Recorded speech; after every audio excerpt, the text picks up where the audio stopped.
Welcome to North Point. Great to have you with us. I just got confirmation that we have our campuses live and rolling this morning as well. So if you're joining us from one of our campuses, good to have you here. And if you're joining us online, it's a treat. You'd be with us today. And here in Springfield, y'all looking good. And happy Sunday to you. Beautiful weekend, beautiful day today here in the Ozarks. We are excited to see how long that sticks around, but glad you're here, glad you're with us. Great week ahead of us as we look forward. The biggest highlight for those who are Jesus followers is the celebration of Easter. Now, it's a holiday once a year. It's why we do what we do throughout the year. And I know a lot of you who are gathered with us, this is the center of what you're all about. I know every week we have people who are gathered. You're checking it out. But for those of you who have made a decision to follow Jesus, Easter is this is the culmination of everything we do.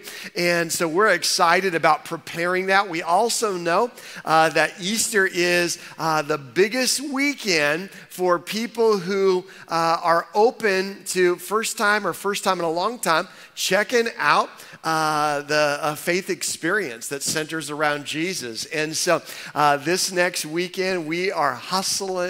We are even bustling. We are excited. So you'll notice online, we've got lots of different service times. I think we have 13 services between our 4 different campuses. And so there are a lot of opportunities that we're creating both Saturday and Sunday for people to be able to experience it based on whatever they have going in the holiday weekend as well. And so we're going to be talking today about how we can best, as a church, position ourselves to really put on a clear presentation of who Jesus is next weekend, how you can be helpful in that process as well. And today, I want to talk about our mission. We've been in this series, The Jesus Journey, looking at the life of Jesus through the book of Luke. And we've had about 100 different small groups meeting throughout the area, reading the book of Luke, talking about it together. So we've been in this focus with the overwhelming question of what would it have been like to have been a disciple of Jesus 2,000 years ago, with the caveat of what must it be like to be a disciple of Jesus, a follower of Jesus now in our culture. And so we've been walking through this. We're going to get to a spot today where we're going to share a text, and I want to talk about the mission of Jesus. Why would God send his son, Jesus, fully God, fully human? Why would he send him to this place? Why would he go out of his way to express his concern, his care, his love for us in this manner? And we're going to see his mission statement. Now, a lot of you probably are familiar with a mission statement. Maybe you've been on a committee and you've been in brainstorming meetings in a work setting or in a school setting, hammering down a mission statement. Maybe you've got a life journal and you've got your own personal mission statement. This mission statement that Jesus declares is going to be in Luke chapter 19, verse 10. And we're going to get there here in a second. Luke 19, verse 10, that Jesus tells us why he came. He came to seek and to find those who are lost. So we're going to look at the story. Now, this is a weekend where I get to dust off my favorite text at North Point. When anyone asks me about North Point, if I'm ever in an environment where I'm speaking about North Point or the purpose of church, this is my favorite text to explain it. And I've shared it here a few different times. 4.5 years ago is the last time I shared this text, but we have it on Next. If you go to Next, which is like our welcome to North Point, figure out if we're a cult or not type of thing, you should check it out. It's bite-sized pieces too. You can watch it in 5-minute increments, or you can watch it, you can binge it like the whole series. But bottom line is, it's on our app or it's on our website. I refer to this text as well because this is my favorite text to explain our mission. And so we're going to talk about that today. But as we do this, I want us to think about mission, think about who we are positioned to be able to welcome. As I do this, how many of you are old enough to realize that this world is different than the world that maybe you grew up in? And I don't know if that takes 10 years, if that takes 40 years, I don't know. But anybody old enough to realize there's been some changes, right? Some of you have kids, okay? Not everybody, some of y'all have kids, and you realize that your kids are going to experience a different world than you did. Okay? And so I just know that with my kids, they were raised way differently. Like bottom line for me, I remember I grew up in a day and age where we would play outside all day long, okay? I mean, it's not like I didn't have gaming equipment. I had an Atari. I had Pitfall, okay? But I had a very limited amount of time I was allowed to play on the Atari. And so we would play outside all day long. Matter of fact, a lot of parents would lock the door during the day because they didn't want the kids coming and going. I don't even think that's legal nowadays. Back in the day, that was perfectly legal. Some of you grew up with the street light rule, like come back to the house when the street light goes on and not until then, right? So we would be outside. What happens when you get thirsty? When I was a kid, when you got thirsty, water hose, baby. How many of you are old enough to have drinking out of water? Drinking? I don't think drinking is even a word. Okay? Some of you having a revival right now thinking about that water hose. I don't know what, anyway, but when I was a kid, like you'd have water hose. You're thirsty, you get a water hose. You put it on and you let it run for a little while because of a few reasons. Cobweb, temperature of the water, any snakes that might be hiding in that thing. You want those things out before you put it in your mouth. My girls, they've never drank out of a water hose in their life. They don't even know you can get a sip of water if it's not grape Propel, okay? This is a different world, right? When I was growing up, when it was dinner time, mom would come outside and yell, "It's dinner!" And everyone comes running to the kitchen. Now, when Leanne yells, "It's dinner," we all go run into the garage and we say, "Where are we going?" Right? Like it's just a different generation than when I grew up. When I grew up, my parents not as much, but my parents' parents, they grew up in a time where everyone would sit on the porch and have like evening time watching people walk by their neighborhood. Anybody old enough to do that? Okay, some of you still do that, right? I got to tell you, to me, that seems very odd. And I'm not saying you're odd. I'm saying there's a chance you might be. That's all I'm saying. But like my grandparents, they would sit on a porch in that culture and they would literally just try and make eye contact with people driving by because maybe a conversation would break out. Some of you have social anxiety just thinking about that. Like a lot of you are like me. You know exactly where in your block you can hit the remote control for your garage door and then you can slide right in there, and there's not a shot of human interaction, right? It was just a different deal. Matter of fact, some people, like back in the day, we would go on Sunday drives. And I'd ask my parents, "Where are we going?" "I don't know. We're just going on a drive," right? I think gas was cheaper, maybe. Good shot. It was cheaper back then. We would also, like, sometimes we would just stop by somebody's house, like for fun, unannounced. Okay, like, and that doesn't happen as often in this culture, right? Because, anyway, so we've got, here's some welcome mats. If welcome mats were honest, here's a few welcome mats. Check out this first one, okay? Did you call first? That's an honest welcome mat. Check out this next one. We're probably pretending not to be home. Raise your hand. Raise your hand if you've ever done that, right? Like, third is this. You wake them, you take them, okay? Someone showed me last night after one of the services, they said they have got a brand new neighbor and it says, "Like a good neighbor, stay over there." That's someone. So it's just interesting because we're like, man, it's just a bizarre deal if someone continues to knock on your door because you're like, Amazon only does it once and leaves, okay? Is that a human on the other side of this door? Are they expecting us to answer, right? And so I want to talk about this idea of welcoming. Welcome. In a culture, now some of you work in a hospitality industry or you work with customer service. You are professionally trained to be nice, okay? And y'all are in the Midwest.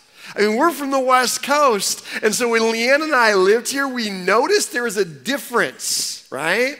Like Leanne would describe it this way. When we moved here from Seattle, she'd say, man, it's just really interesting. It's awesome because it takes a long time to go through the grocery checkout line now because everyone likes to talk.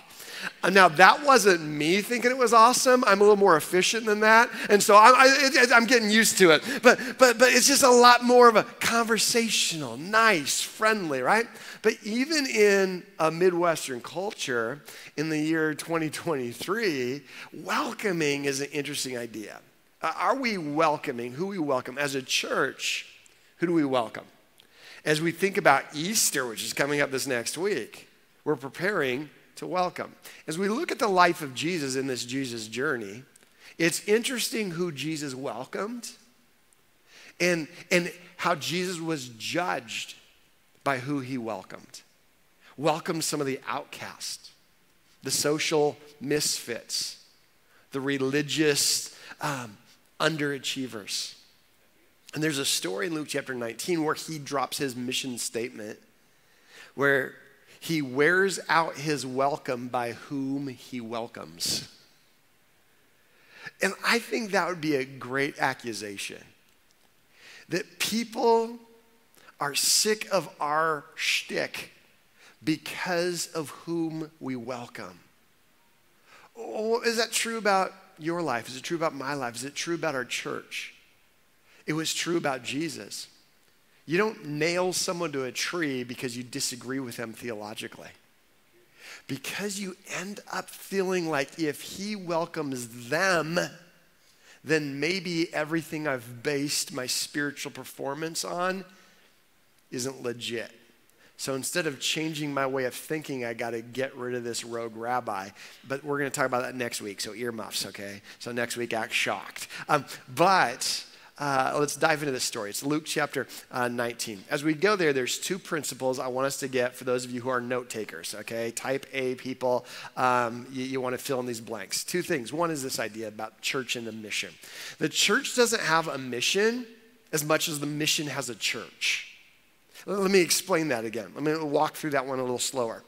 The church, okay, like the capital C church, all of us church, everyone who's following Jesus, doesn't have a mission. Side note, we do. And we're going to talk about it in a second. Quickly Google it, okay? Because it's going to hurt my feelings if no one here remembers our mission. We're going to get there. That's our next point. Hit the blank. It'll tell you the point, and then act like you already knew. Okay, but bottom line is the church, our church does have a mission, but what I'm saying is the church doesn't have a mission as much as the mission of God has a church. What I mean by that is if the mission of God is to seek and save those who are lost, then that means churches are now established to be able to help in that process, help train, help encourage, help mobilize people for that mission. The mission isn't a product of the church is a product of the mission. Second thing here is our mission, okay? So we ready for this? Now, if you're newer to North Point, this is a free pass, okay? Just turn in your Uno card. You don't need to say anything. But if you've been coming here for longer than 3 years, I am making eye contact with you, and I've got people at every campus going to write down notes. Who's got this, okay? So the mission of North Point, so we're going to say it together. North Point exists to create a safe place for people to find and... Okay, good. Jesus.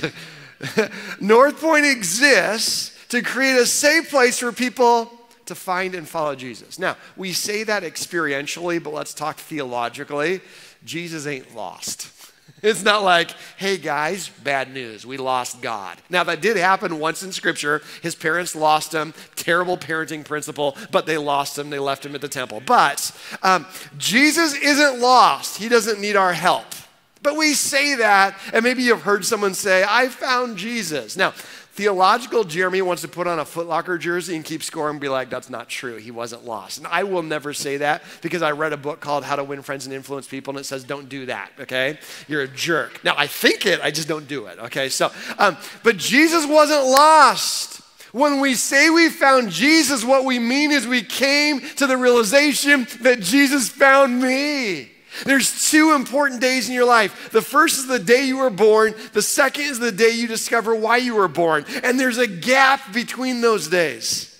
And when we're lost experientially is anytime we're in this gap before we realize I was born for a purpose. And maybe you're successful in this gap.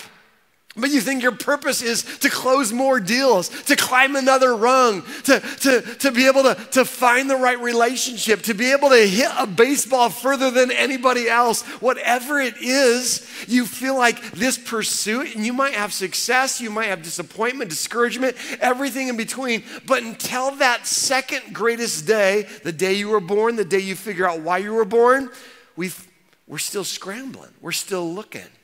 And when we realize, oh, this is why I was born. I was born to receive the love of Jesus and reflect it. Now all of a sudden my life makes sense, right? And so until that time, we feel lost. And I hope, if those of you who are followers of Jesus, I hope you remember that day. All of a sudden, everything else you thought was your foundation is a cool blessing maybe, but it ain't your foundation. It's Jesus Christ. It's my foundation. He's my rock. For those of you who are maybe finding yourself in this spot, you might be a little bit skeptical of what Jesus' role is in your life. I want you to know maybe you're going to be at the top of the ladder or the bottom of the rope, okay? You can be at the best spot in your life, or maybe you could be scrambling.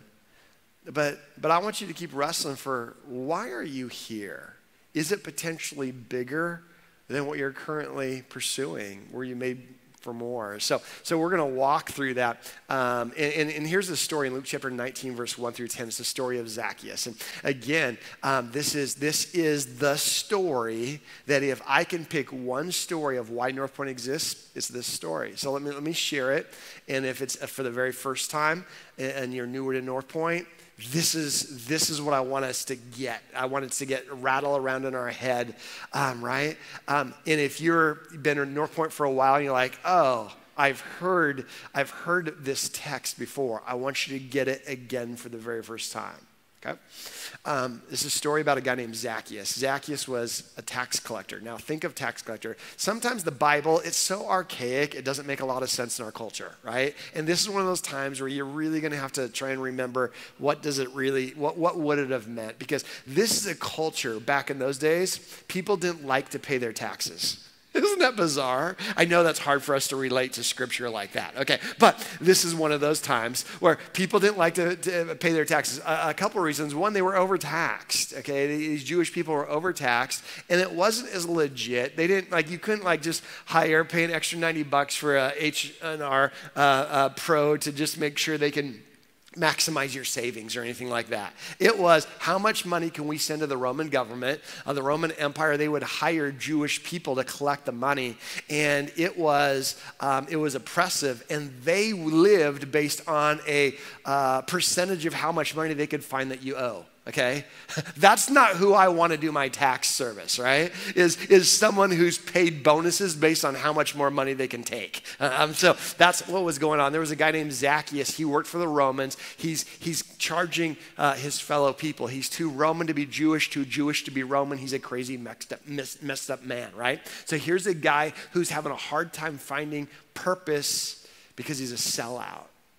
And this is he's like the cretin of society. These are people who are like the animal abusers, the telemarketers during dinner. I mean, we're talking there's just no room for tax collectors in the first century. And so we see this in Luke chapter 19. It says in verse 1, Jesus entered Jericho and was passing through.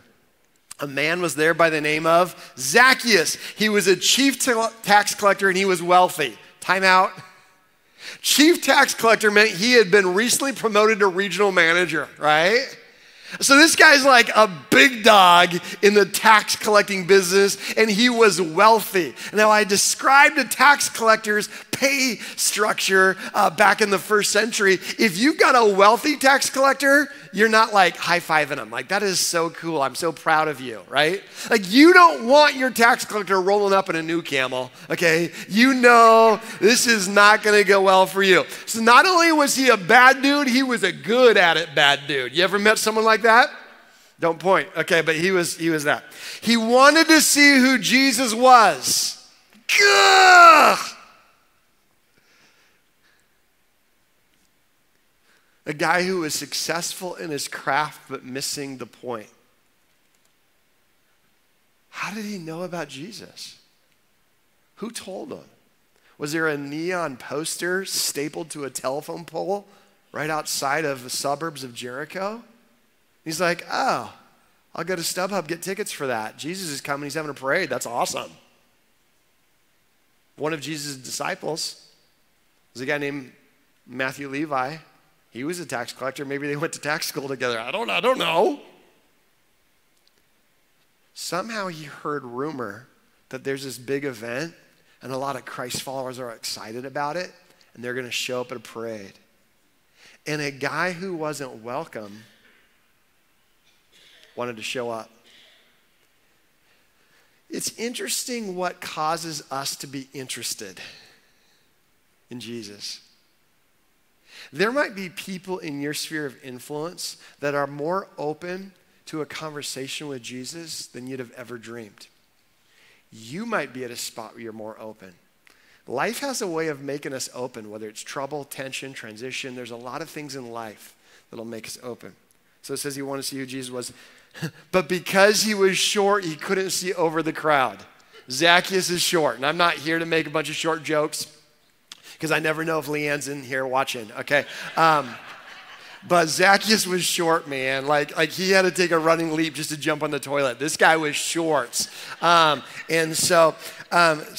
he couldn't see over the crowd. So he ran ahead and climbed a sycamore fig tree to see Jesus since Jesus was coming that way, which is awkward if we know the context. Back in those days, Jewish men didn't run. Couple primary reasons. Number one, it wasn't dignified. You don't run. That's not an adult thing to do. Second thing is they wore dresses. It's just not practical, okay? I don't know if you've tried to run in a dress. I never have, but I hear it's difficult, okay? Just a lot of short steps. Second thing is he climbed a tree. Jewish men didn't climb trees in those days. Same two reasons, okay? wasn't very dignified, and they wore a dress. And if you're wearing a dress, you ought not be climbing trees. And so this guy is climbing a tree, a sycamore tree, wearing a dress, hiding, trying to see Jesus, which is interesting, kind of funny that we think we can stalk Jesus. And some of you know exactly what I'm talking about because there's a time in your life where you thought you were just checking him out from a safe distance. Okay. You just keep telling yourself that. Like he won't even know you're here. You're gonna make a decision on your own. You don't want to be influenced by God. So when Jesus reached the spot, he looked up and said to him, Zacchaeus, come down immediately. I must stay at your house today. So he came down at once and welcomed him gladly.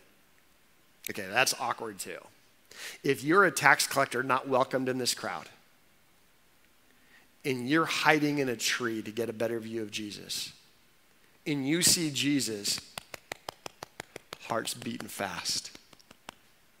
And all of a sudden, he looks at you, and you're like, no. Like, hoot, hoot, hoot, right? Like, and he makes eye contact, and then he calls you out. You're like, seriously, bro?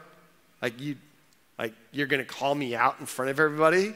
Hey, everybody, you all know Zach? The guy, Zach, what are you doing in a tree? You're wearing a dress. Hide your kid's eyes. This is crazy, right? He's like, hey. And Jesus is like, can I come to your house for dinner? Which I think is socially off, okay? Like, you should wait to be asked, but Jesus didn't wait to be asked. Like, you come to my house, give us a little heads up. Leanne will make you the best mac and cheese you've ever had. She'll make you the kind of meatloaf that'll you'll never forget it. If I'm in charge, I've got a gift of warming up. I could warm up a frozen burrito. It'll be edible. It'll be awesome, okay? But Jesus is just like, give me a heads up. Jesus is like, hey, what's cooking, right? Awkward. And Zacchaeus is like, okay. It says this. All the people saw this and began to mutter, praise you, God. I've been praying for this guy for 6 years.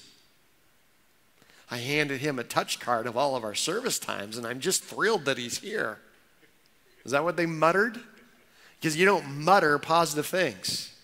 If you're ever in a conversation with someone and you see them in the corner muttering, you can't assume it's positive about you. They're muttering, Jesus is going to be the guest of a sinner? How can he welcome him or be welcomed by him?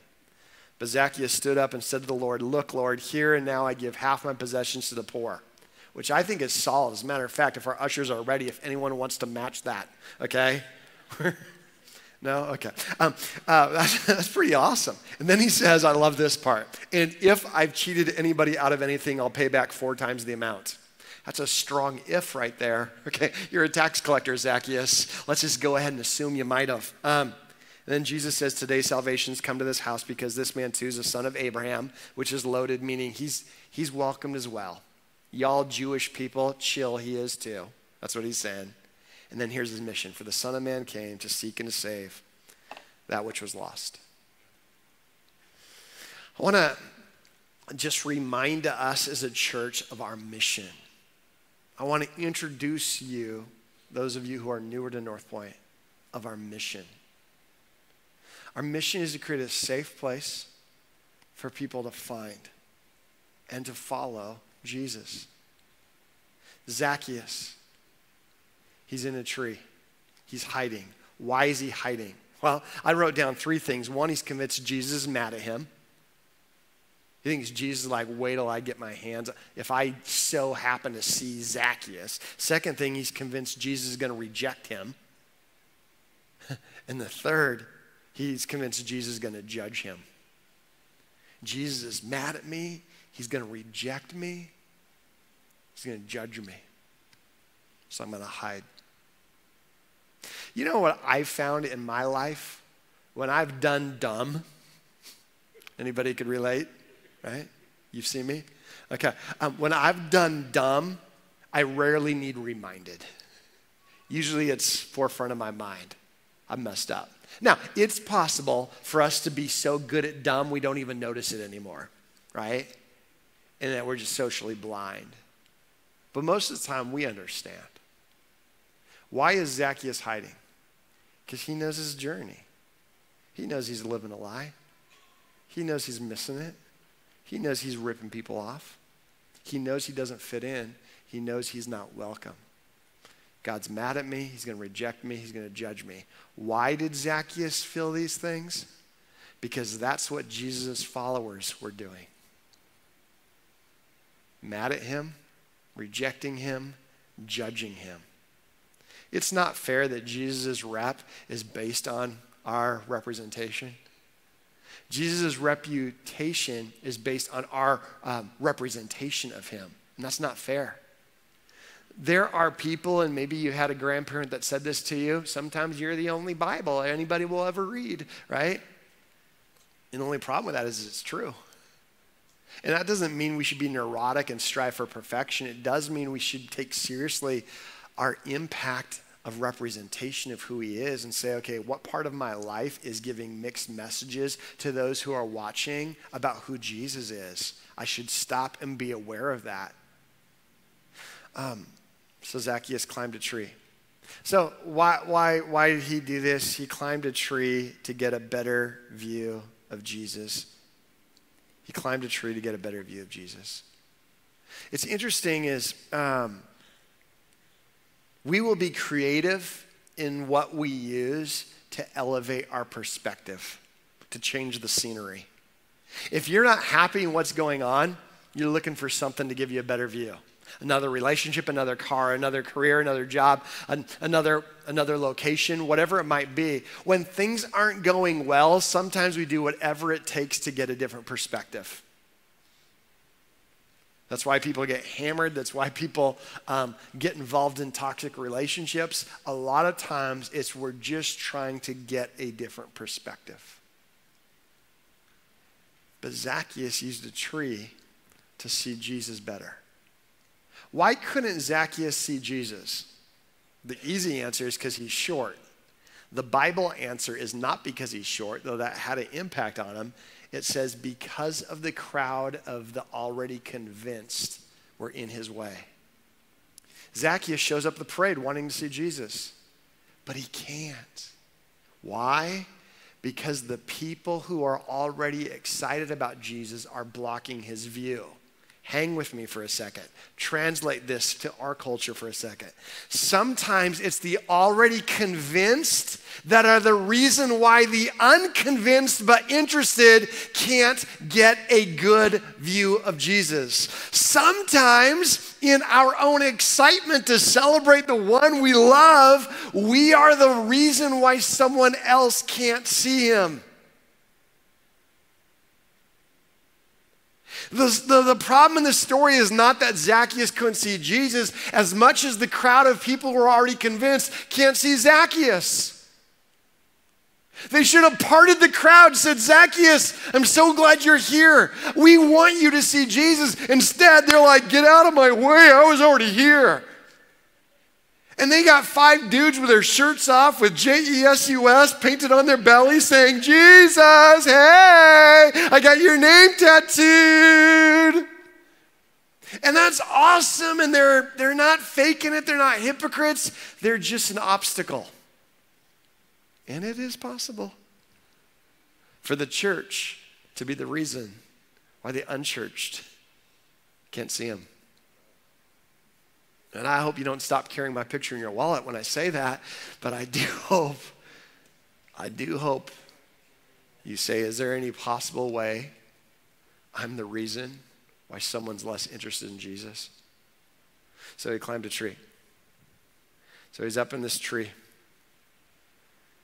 And when he gets up in this tree, he sees Jesus.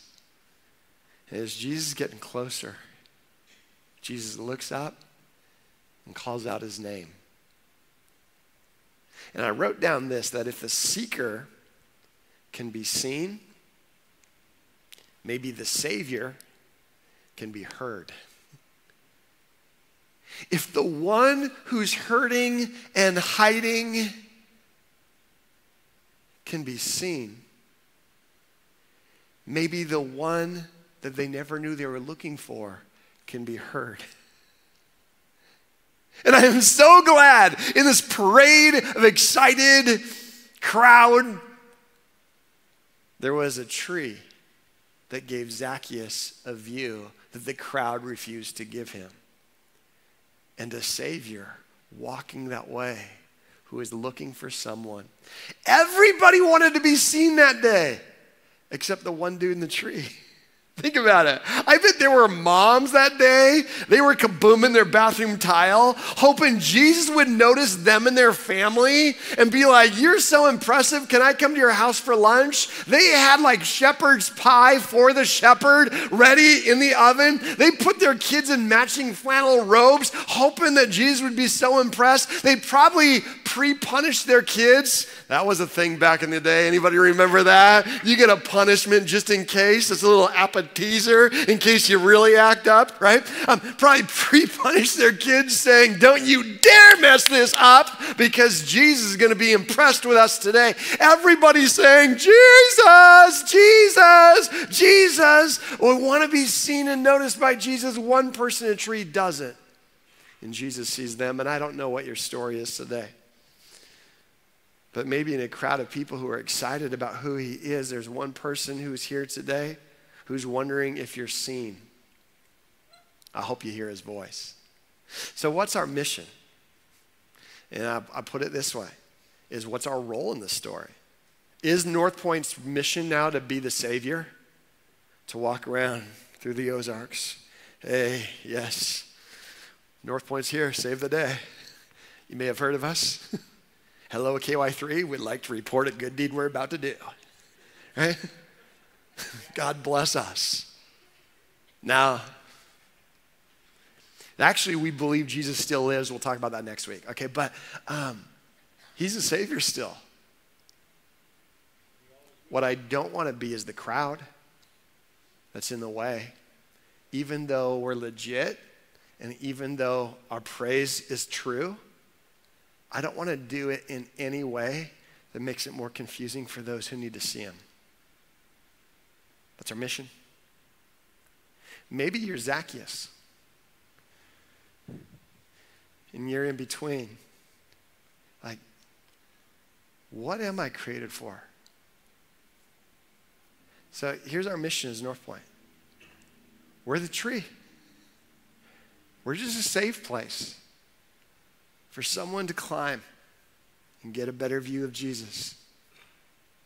In a crowd of noise and chaos and culture and the buckle of the Bible belt, let's just be a safe place. So that if Zacchaeus shows up somehow, they find we're safe. Now, I'm not a big tree climber. It might shock some of you. I'm not. Last time I climbed a tree, it's been a while. The first thing I'm going to do is test the tree. Is this sucker safe enough to hold me? We must be a safe place for people who want a different view. And we might not be famous. We might not be the biggest tree in the neighborhood. We might not be the best tree in the neighborhood. But we just want to be at the right place at the right time so that someone trusts us enough to get a better view and they climb their Nike sandals. All we see is the swoosh on the bottom of their sandals, but they use us to get a better view of Jesus. Let's be the tree. Let's be the tree. I've got a sycamore tree in my office. Every day I come in, I see that tree. It's who we want to be.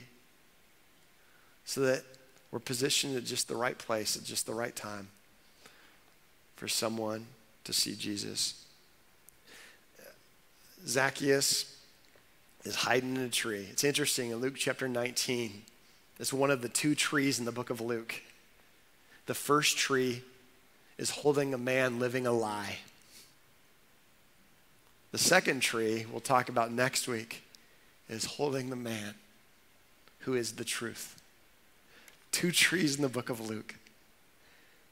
Let's be this tree so that people can see the one who is on that tree.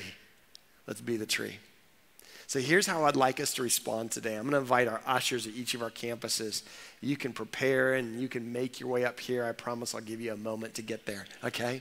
But as they do that, I want us to take a card. And if you're joining us online, there's a link where you can take this next step, because it's all about this next step. What do we do? There's three things I want to encourage you for those of you who are on the journey. And there's one thing for those who you might resonate with Zacchaeus in our story. If that's you, and you hear Jesus talking to you and saying he wants a relationship with you, today would be the day where you surrender to him. You can mark on your card or on that link, I'm making a decision to follow Jesus. We want to send you resources. We're confident they'll be helpful in your journey in this decision. It might be very personal, but it's not private. We want to help you. So if that's you today, whatever he's saying to you, take that next step. Mark that down. We'll follow up. For those who are already on the journey, three things. Number one is this. Next week is the biggest week for us to present a tree, a safe place for people. We're going to have extra services across the campuses. If you're at a spot where you can serve at one of those spots, you can just write down on one of those cards or on that link, I will serve. If you have something specific, you can write it down there. Awesome. Okay, dealer's choice. If you're just like, hey, here's a service time, you can write that there. Or you're just like, hey, I'm willing to help. I can promise you our team is highly motivated and driven this week to say, hey, the first couple of days of the week, they're going to do everything possible to get you plugged into a significant spot to help someone find and follow Jesus next weekend. So if you consider doing that, that would be phenomenal. Second thing is, who in your life might be ready for an opportunity, an invite, sometime during the Easter weekend? Understand when those service times are so that you can best share and maybe invite them, maybe bring them with you or maybe meet them there, something like that. And then third thing is this, is your financial support of this mission. And I know a lot of you do support this mission, I want you to know you're making an impact, a huge impact, because everything we do is creating that safe place for people to find and follow Jesus. If you're newer to North Point or you're not necessarily on mission yet with us, dude, this is not on you. We're just thankful that you're here, and we hope that we can express our mission and you can find a spot. But if you're on mission with us and you haven't yet committed to investing financially, I want you to know that this is something that's easy for me to say yes to, because I believe in this mission and I want to commit financially to it. And I hope that you would consider your role financially in this mission as well, because I promise you, when you invest in this mission, more people will be able to find and follow Jesus, because together we can provide so much more opportunity. So I want you to consider that, what that maybe that gift might be for you as you believe in this mission. So in just a second, we're able to drop these cards in the bucket or submit those online. If you came prepared to give today, you can certainly drop that in the bucket as well. There's lots of ways to give throughout the week, online, there's links there, all sorts of things you can find. Not hard to find. So also, if you have a prayer request, you can write that on your card. Big deal for us. All of our campuses will be praying for these cards this week. We don't even send this to AI or anything like that. This is like real humans praying alongside of you. So it'd be a big deal for us to partner with you, whatever's going on in your world. So in just a second, we're going to pass those cards into the bucket in any gift. So ushers, I think you're ready. Go ahead and ush away. Thanks for serving in this way. As the buckets are passed and we drop any giving and any cards in the bucket, check out what you can expect next weekend at any of our Easter services. Saturday, Sunday, Easter weekend. It's gonna be epic. We've got monster trucks crushing everything in sight. A live wrestling match featuring a regulation-sized wrestling ring. Concerts by really famous people you've never heard of. But that's not all. Get ready for the world's largest Easter egg hunt with over 70 bazillion eggs. And it gets even more crazy. All 70 bazillion eggs will be delivered by the real live Easter Bunny right after he skydives in from 30,000 feet.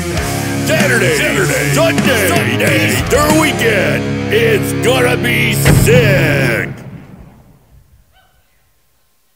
Well, we might not have all of that or any of that, but what we do have is something we think is pretty big, and that is an opportunity to lean into what Easter is all about through the life of Jesus. So we have a whole list of services and times, locations that we'd love for you to look at and see what might work best for you. We have kid programming at each one of our services and locations as well. We just want to be a safe place for you to look at who Jesus is and to really consider what his role might be in your life. Whether this is something, going to church, something you've been doing for a long time and you've been doing that every Easter, or that you're looking to do this for the very first time or the first time in a long time. Let us help make Easter a meaningful time for you, a safe place for you to see exactly who Jesus is. So we hope to see you at one of our locations on Easter weekend.